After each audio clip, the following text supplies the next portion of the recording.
In today's video, I'm going to show you how to compress PDF file size without losing quality. First, I'm going on Google, then I type I love PDF.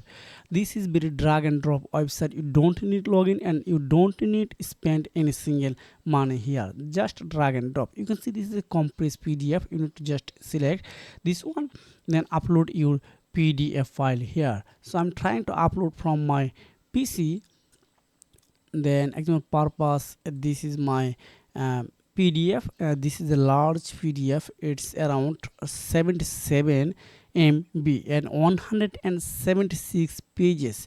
So here are the main things: compressions level, extreme compression, less quality, high compression. So I recommend you for second one, good quality, good compression, extremely high recommendation for second one. Then click on compress PDF. That's it. So this is a large PDF, so I need to wait 1 or 2 minutes. When you have a 1 MB, 2 MB or 10 MB PDF, and you don't need wait any single minute. So I'm waiting few seconds. Wow, it's already done. So I need to click on download.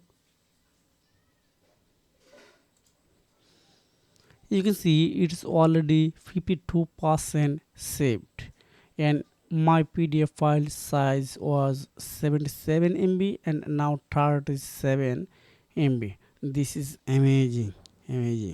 So this is a method how you can compress PDF file size without losing quality. If you have any questions, please comment below. So if you have found this video helpful for you, make sure like and subscribe this channel. So you can take care. Goodbye.